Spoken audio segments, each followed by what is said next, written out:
Hey Joyce! Hi TC! By the way, loved your BBC investigation on influencers promoting risky surgery. Phenomenal work. Ah, that's so kind, thank you. I'm not your average girl, hey, not your average girl, hey, I'm not your average girl.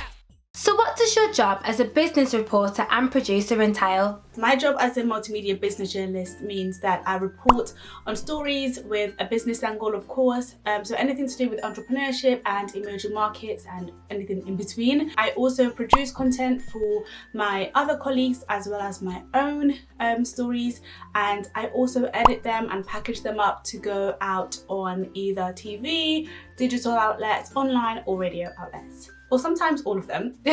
Why did you decide to become involved in current affairs? So I decided to get involved in current affairs because I had been doing my role for some time and I've always been interested in current affairs, and so I just wanted to give it a go. I've always got stories that I work on in my own time, and I had just managed to develop a story enough to kind of get it commissioned by a current affairs outlet. When did you make a start in your career?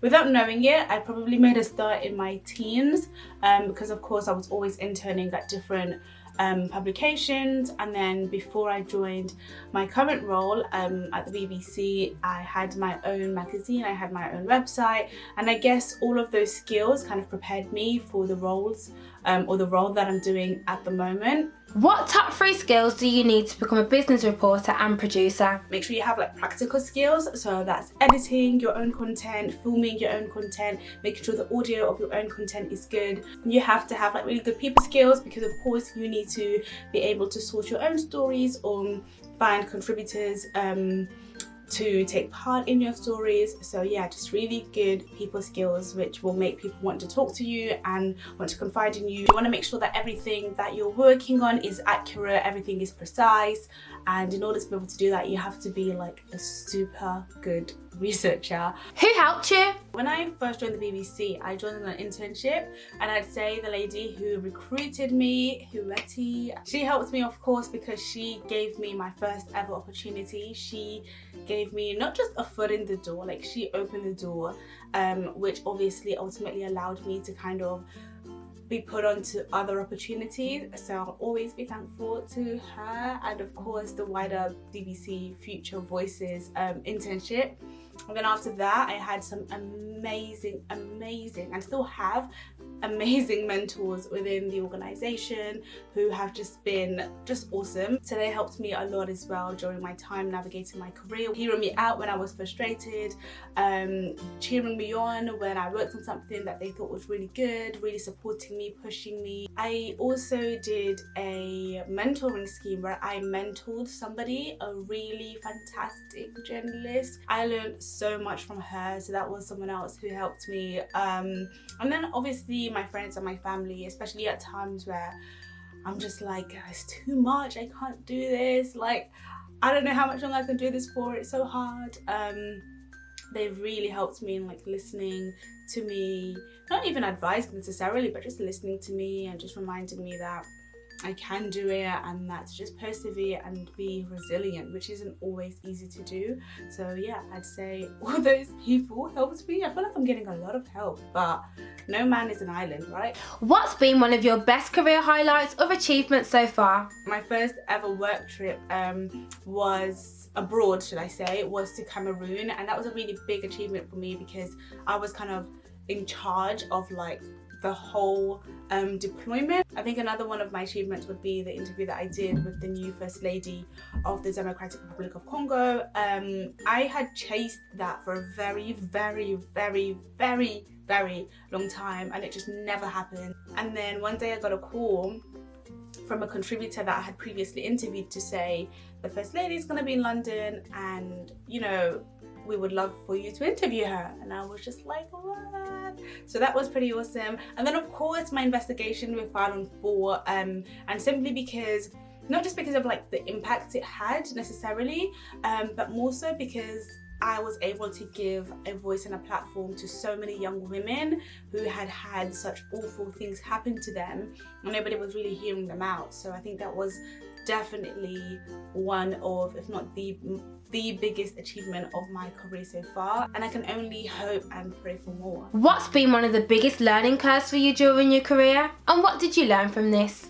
I think one of the biggest curves in my career has been, getting either big-footed or getting stories taken from me by other people.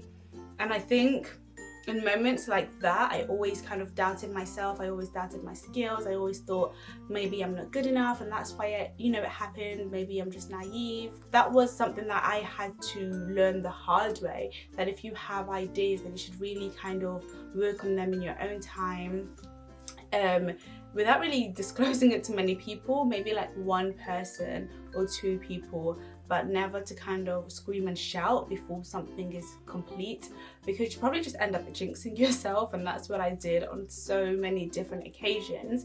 But yeah, so that's what I learned. I just learned to keep your head down when you're working on something, work at it at your own pace, and then make all the noise when it's finished, not before. What's your ultimate career goal? So I would say my ultimate career goal would be to just do loads and loads and loads and loads of documentaries on underreported issues or overreported issues that don't really get to the heart of the story, and then either just like end up in my own show. I would love that. That would be pretty awesome. Or anchoring like a big flagship program somewhere in the world, or even starting like my own media company. That would be pretty cool too. I just have so many goals. Like, I don't have one, and that's my problem. I don't have one. I'm just like dreaming big and just seeing where it will take me. What advice do you have for young women who aspire to get into TV? So if you want to do TV presenting, of course, my advice would be film yourself either reading something out or just presenting something. You can even ad-lib it, watch it back, and then see what you like, what you can improve on. Watch people that you like, presenters that you like, and see what you can learn from them. If you want to get into editing, TV editing, then of course take your time to really master that skill of editing content. So there are so many free apps these days that you don't even need like the really expensive ones, but just practice your craft. One thing that I've taught myself is that you should never see setbacks or you should never see disappointments as reasons to quit or give up. You should always see them as opportunities to learn. So what did I do wrong and what can I do moving forward, just so that you can avoid making the same mistakes again. So always see negatives as opportunities to learn and improve. Thank you so much for joining me in today's Career Corner, Joyce. Keep up the great work and take care. Thanks so much for having me, TC. I've had a really good time talking to you. I am working on a few other projects at the moment, but in the spirit of taking my own advice, I'm going to make noise about them once they're done. But look out for them on my Instagram, which is miss.joice, spelled Joice, and then my Twitter is at Etutu Joice, which is just my name the other way around, and then my LinkedIn is just Joice Etutu. Bye. I'm not your average girl. Not your average girl. I'm not your average